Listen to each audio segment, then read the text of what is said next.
नमस्कार, बहुत स्वागत है आपका।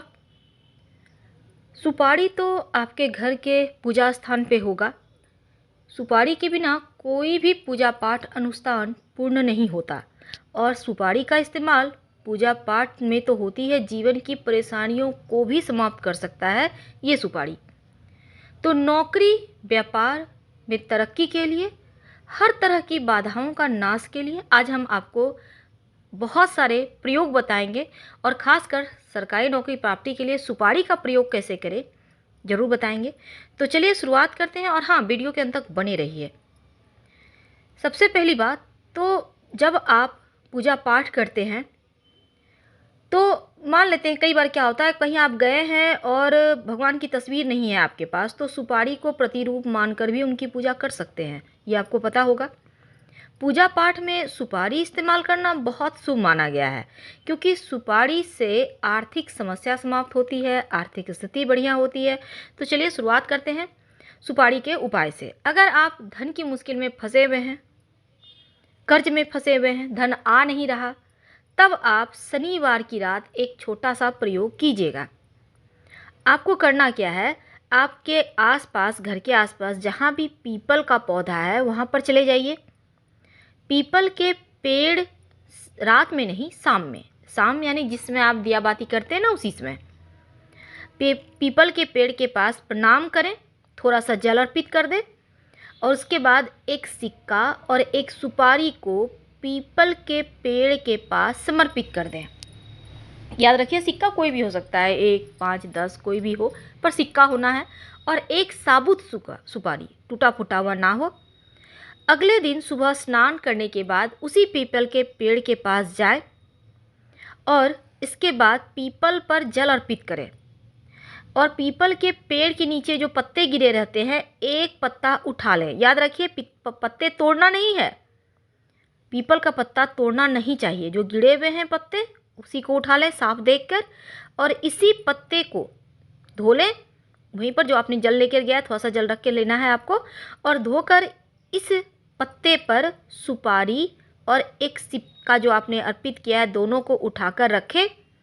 इसके बाद जो आपने पीपल के पत्ते पर सुपारी और सिक्का रखा है, इसको लाल धागे से अच्छे से लपेट दें और घर ले आएं।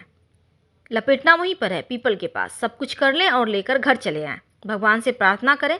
अब लाकर जहां आप घर में धन रखते हैं, वहां पर उस सिक्का जो आपने सुपारी और सिक्का लेकर पीपल के पत्ते पे लपेट कर लाया है, उसको रख दें। या फिर जहां भी आप धन यूज करते हैं, रखते हैं, धन आने के स्रोत बढ़ेंगे। अगर किसी तरह का नज़र दोष आपके धन में होगा तो वो समाप्त हो जाएगा, बरकत बढ़ती है। पूजा के समय अगर आप 2 सुपारी रखकर पूजा करते हैं, खासकर किसी खास दिन में, जैसे पूर्णिमा तिथि है, एकादशी तिथि है, गुरुवार का दिन है, तो अति शुभ माना गया है। और इन सुपारी, 2 जो सुपारी है, इसको आप पान के पत्ते पर भी रख सकते हैं। माँ लक्ष्मी गणेश जी का स्वरूप मानकर ही पूजा करें। अगर आपके घर में मूर्ति है तो कोई दिक्कत नहीं है, एक सुपारी लेकर पूजा कीजिएगा। एक सुपारी जो लेंगे वो गणेश जी के पास समर्पित कर दीजिएगा। लेकिन जब भी आप गणेश जी को या घर में पूजा करने के समय सुपारी यूज करते हैं तो उस पर कलावा जरूर लपेट दें, क्योंकि सुपारी जो है ना, वो गणेश जी का स्वरूप माना जाता है। और जब आप वस्त्र यानी कि कलावा लपेट देते हैं सुपारी पर, तो उसका सम्मान बढ़ जाता है। इसके बाद ही आप रखकर पूजा कीजिएगा और फिर बाद में इसको उठाकर धन स्थान पर रख सकते हैं। धन आने के रास्ते खुलने लगते हैं। तो जीवन की बाधाओं को समाप्त किया जा सकता है सुपारी के इस छोटे छोटे प्रयोग से। अब मान्यता है कि सुपारी को लॉकर में या धन स्थान पर रखने से ये टोटका है, धन को नज़र नहीं लगती है। और जो व्यापारी भाई हैं, वो जैसा कि हमने पहला प्रयोग आपको बताया, सुपारी और सिक्का वाला जो पीपल के पत्ते में लपेट कर लाना था, इसको आप, अगर आप व्यापारी भाई हैं तो व्यापार स्थल पर जहाँ पर गल्ला होता है ना, उसमें भी आप रख सकते हैं। अंदर की तरफ ड्रॉवर में आप कोने में रख दें। रुके हुए अगर कोई कार्य हैं, लाख प्रयास के बाद भी कार्य नहीं बन रहे, तब आप अपने पर्स में, याद रखिए, बहुत बार क्या होता है, आपका कार्य रुक जाता है, पूरा ही नहीं होता, बहुत प्रयास कर लेते हैं, तब आप अपने पर्स में माता रानी को पहले आप 2 लौंग, साबुत लौंग अर्पित कर दीजिए, और जो गणेश जी को आप सुपारी अर्पित करते हैं, नहीं अर्पित किया है तो फिर से कर लीजिए। उस पर लेकिन कलावा या जनेऊ, जनेऊ तो नहीं लेकिन कलावा जो होता है, लाल मौली धागा हल्का सा लपेट कर फिर अर्पित कीजिएगा। फिर उसको आप उठाकर, जो आपने माता रानी को 2 लौंग अर्पित किया है और जो गणेश जी को सुपारी अर्पित किया है, उसको उठाकर अपने पर्स में रख लें और उस पर्स को अपने पास रखें। कहा जाता है कि ऐसा करने से कार्यों की विघ्न बाधाएं समाप्त होती है। चाहे आप नौकरी करते हैं या आप व्यापारी हैं, हर बाधाएं समाप्त होगी।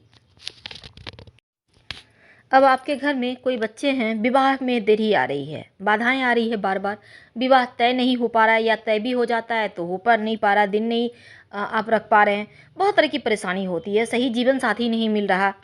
तब एक सुपारी ले लें, बिल्कुल साबुत लीजिएगा, उसमें टूटा फूटा हुआ ना हो, इस बात का ध्यान रखिएगा। सुबह सुबह स्नान करके लेना है। कब लेंगे? गुरुवार के दिन ले लें। अब इसको पूजा स्थान पर ही रखिए। अब सुपारी पर अबीर लगाइए। अबीर आप पीला रंग भी लगा सकते हैं, गुलाबी, लाल, कोई भी रंग का लगा सकते हैं। और अबीर लगाकर चांदी के डिब्बे में रख दें। याद रखिए, चांदी के डिब्बे में। तो आप चाहें तो चांदी की छोटी सी डिब्बी ले लीजिए, उसमें अबीर डालकर सुपारी को रखकर भगवान को समर्पित करें। पूर्णिमा की रात घर के पूजा स्थान पर आप इसको स्थापित भी कर सकते हैं। याद रखिए, पूर्णिमा की रात आप स्थापित भी कर सकते हैं या फिर गुरुवार के दिन ये प्रयोग कर सकते हैं। शादी विवाह की बाधाएं दूर हो जाती है। 1 से सवा महीने में विवाह तय होने के योग बन जाते हैं। अब हम एक महाप्रयोग आपको बताएंगे। अगर नौकरी मिल नहीं रही है, नौकरी चल नहीं रही, मिल नहीं रही, आप चाहते हैं कि एक अच्छी सी नौकरी मिल जाए, पढ़ाई तो करना है, मेहनत भी करना है, लेकिन टोटके भी करना है किसी भी तरह का। अगर किसी ने कुछ होता है ना, कभी कभी लोग भागी चोरी कर लेते हैं, तो तब ये काम आएगा आपका। एक पान का पत्ता ले लीजिए, बिल्कुल साबुत लीजिएगा, टूटा फूटा हुआ पान का पत्ता ना हो, याद रखिए। अब इस पत्ते पर सिंदूर और घी मिक्स करके स्वस्तिक का चिन्ह बनाइए। ठीक है। अब एक सुपारी ले लें, उस पर कलावा लपेटें और इस सुपारी को, जो कलावा लपेटा है आपने, पान के पत्ते पर जो आपने स्वस्तिक बनाया ना, ठीक बीचों बीच रख दें और फिर इसकी पूजा करें। धूप दीप दिखाइए। ऐसा करने से आपके नौकरी की जो समस्या है, जो बाधाएं हैं, या कोई किसी ने कुछ कर दिया है, आप लोग सफल नहीं हो पा रहे, बार बार हर कार्य में विघ्न आ रहे हैं, तो वो समाप्त हो जाती है। तो ये प्रयोग आप करके देखें, नौकरी की हर समस्या समाप्त होगी। सुपारी से नज़र दोष भी दूर किया जाता है। देखिए, सबसे पहली बात तो अगर किसी को घर में नज़र लग गई है, एक सुपारी ले लें, 7 बार जिस व्यक्ति को नज़र लगा है उसके ऊपर से उतार लें और फिर जला दें उसको आग में। बलाएं टल जाती है। ये प्रयोग आप किसी भी शनिवार के दिन कर सकते हैं, नज़र दोष से मुक्ति मिलेगी।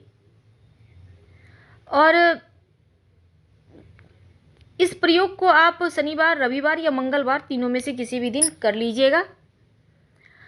अब आप कहीं पर विशेष काम से जा रहे हैं, आप चाहते हैं कि कार्यों में सफलता मिले, विवाह तय करने जा रहे हैं, इंटरव्यू के लिए जा रहे हैं, एग्ज़ाम देने जा रहे हैं, आप रजिस्ट्री कराने जा रहे हैं मकान ज़मीन का, बहुत तरह के काम होते हैं जो बहुत इम्पोर्टेंट होते हैं। तब आप एक छोटा सा काम करें। घर से बाहर निकलने के पहले एक लाल रंग का कपड़ा ले लें, कितना बड़ा, रुमाल से छोटा ले लें। इस पर एक सुपारी और एक लौंग रखकर आप बोलिए ओम गंग गणपतये नमः, और फिर इसको आप सुपारी लौंग को पास में रख लें, पॉकेट में रख लें और निकल जाएं घर से। पीछे मुड़कर मत देखिएगा। आप जिस भी कार्य के लिए जा रहे हैं ना, वो कार्य आपके बन जाएंगे। तो ये कार्य बनने के महाप्रयोग है। आपके कार्यों में जो विघ्न बाधाएं हैं वो समाप्त हो जाती है। और जो हमने स्वस्तिक वाला प्रयोग बताया है उसको जरूर कीजिएगा, एक बार में ही आपको लाभ देगा। तो हम आपसे विदा लेते हैं। जानकारी अच्छी लगे तब लाइक कर सब्सक्राइब करें, अपनों से शेयर करें, कमेंट करें। धन्यवाद। हम फिर मिलेंगे।